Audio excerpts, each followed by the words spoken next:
Big boss Kannada season 12ರ grand finale ಇವಾಗ top 3 ಅನ್ನ ತಲುಪಿದ್ದಾರೆ ಅಶ್ವಿನಿ ಗೌಡ, ಹಾಗೇನೆ ಗಿಲ್ಲಿ ನಟ, ರಕ್ಷಿತಾ ಶೆಟ್ಟಿ ಅವರು. ಈ ಮೂವರಲ್ಲಿ ಯಾರು ವಿನ್ನರ್, ಯಾರು ರನ್ನರ್ ಅಪ್, ಯಾರಿಗೆ 3ನೇ ಪ್ಲೇಸ್ ಸಿಕ್ಕಿದೆ, ಸೊ ಇದ್ರ ಬಗ್ಗೆ ಮಾತಾಡೋಣ. ಅದಕ್ಕೂ ಮೊದಲು ಚಾನಲ್ ಅನ್ನ ಸಬ್ಸ್ಕ್ರೈಬ್ ಮಾಡ್ಕೊಳ್ಳಿ. ಸೊ ನೇರವಾಗಿ ವಿಷಯಕ್ಕೆ ಬರೋದಾದ್ರೆ, ಇವಾಗಲೇ 6ನೇ ಪ್ಲೇಸ್ ಧನುಷ್ ಅವರಿಗೆ ಸಿಕ್ಕಿದೆ. 5ನೇ ಪ್ಲೇಸ್ ಏನಿದೆ ಅದು ಮ್ಯೂಟೆಂಟ್ ರಘು ಅವರ ಪಾಲಾಗಿದೆ. ಹಾಗೆಯೇ 4ನೇ ಪ್ಲೇಸ್ ಕಾವ್ಯ ಶೈವ ಅವರಿಗೆ ಸಿಕ್ಕಿರುವಂಥದ್ದು. ಇನ್ನು ಉಳಿದಿರೋದು 3ನೇ ಪ್ಲೇಸ್, ಸೆಕೆಂಡ್ ರನ್ನರ್ ಅಪ್ ಹಾಗೇನೆ ವಿನ್ನರ್. ಸೊ ಇದರಲ್ಲಿ 3ನೇ ಪ್ಲೇಸ್ ಏನಿದೆ ಅಂತ ಹೇಳಿದ್ರೆ ಸೆಕೆಂಡ್ ರನ್ನರ್ ಅಪ್ ಅನ್ನುವಂತಹ ಪ್ಲೇಸ್ ಇದು ಅಶ್ವಿನಿ ಗೌಡ ಇವರ ಪಾಲಾಗಿರುವಂಥದ್ದು.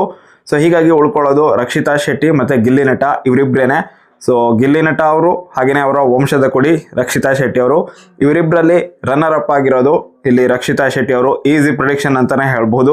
ಅಶ್ವಿನಿ ಅವರೇನಾದರೂ ಟಾಪ್ 2ಗೆ ಬಂದಿದ್ದಿದ್ರೆ ಆವಾಗ ಸ್ವಲ್ಪ ಕನ್ಫ್ಯೂಷನ್ ಕ್ರಿಯೇಟ್ ಆಗ್ತಾ ಇತ್ತು, ಯಾರು ವಿನ್ನರ್ ಆಗ್ಬಹುದೇನೋ ಅಂತ ಹೇಳಿ. ಬಟ್ ಇಲ್ಲಿ ಅಶ್ವಿನಿ ಅವರು ಎಲಿಮಿನೇಟ್ ಆಗ್ತಾ ಇದ್ದ ಹಾಗೆಯೇ ಎಲ್ಲರೂ ಕೂಡ ಈಸಿಯಾಗಿನ ಪ್ರಿಡಿಕ್ಟ್ ಮಾಡಿದ್ರು ರಕ್ಷಿತಾ ಅವರೇನೆ ರನ್ನರ್ ಅಪ್ ಆಗ್ತಾರೆ ಅಂತ ಹೇಳಿ. ಸೇಮ್ ಅದೇ ರೀತಿಯಾಗಿ ಆಗಿದೆ. ರಕ್ಷಿತಾ ಅವರು ರನ್ನರ್ ಅಪ್ ಆಗಿದ್ದಾರೆ ಮತ್ತು ಇಲ್ಲಿ ಗಿಲ್ಲಿ ನಟ ಅವರು ವಿನ್ನರ್ ಆಗಿ ಹೊರಹೊಮ್ಮಿದ್ದಾರೆ. ಬರೋಬ್ಬರಿ 50 ಲಕ್ಷ ಕ್ಯಾಶ್ ಪ್ರೈಸ್ ಅನ್ನ ತಮ್ಮದಾಗಿಸಿಕೊಂಡಿದ್ದಾರೆ. ಸೊ ಮೊದಲ ಮಹಿಳಾ ಇವರು ವಿನ್ನರ್ ಯಾರಾಗಿದ್ರು, ಸೊ ಅವರು ಈ ಸಲ ಬಿಗ್ ಬಾಸ್ ಮನೆ ಒಳಗಡೆ ಕೂಡ ಬಂದಿದ್ರಿಂದ 2ನೇ ಸಲ ಯಾರಾದರೂ ಮಹಿಳಾ ವಿನ್ನರ್ ಆಗಬಹುದೇನೋ ಅಂತ ಹೇಳಿ ಸ್ವಲ್ಪ ಎಕ್ಸ್ಪೆಕ್ಟೇಷನ್ ಕ್ರಿಯೇಟ್ ಆಗಿತ್ತು.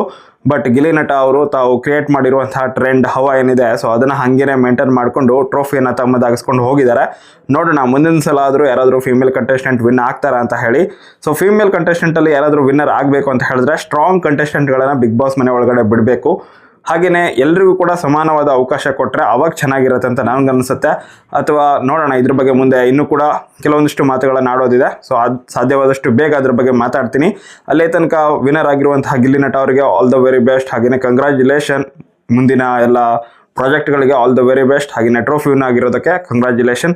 ಸೊ ನೀವು ಕೂಡ ಆದಷ್ಟು ಬೇಗ ಅವರಿಗೆ ವಿಶ್ ಮಾಡಿ ಕಮೆಂಟ್ ಬಾಕ್ಸಲ್ಲಿ. ಹಾಗೆಯೇ ರಕ್ಷಿತಾ ಅವರಿಗೂ ಕೂಡ ವಿಶ್ ಮಾಡಿ, ರನ್ನರ್ ಅಪ್ ಆಗಿದ್ದಾರೆ. ಅಶ್ವಿನಿ ಅವರು ಕೂಡ ಸೂಪರ್ ಆಗಿ 3ನೇ ಪ್ಲೇಸಿಗೆ ಬಂದಿದ್ದಾರೆ. ಕಾವ್ಯ ಅವರು 4, 5ನೇ ಪ್ಲೇಸಲ್ಲಿ ರಘು ಮತ್ತು 6ನೇ ಪ್ಲೇಸಲ್ಲಿ ಧನುಷ್ ಗೌಡ ಅವರು ಬಂದಿದ್ದಾರೆ. ಸೊ ಇನ್ಫಾರ್ಮೇಷನ್ ಇಷ್ಟ ಆದರೆ ವಿಡಿಯೋಗೆ ಲೈಕ್ ಮಾಡಿ, ಶೇರ್ ಮಾಡಿ. Thank you so much for watching. Bye.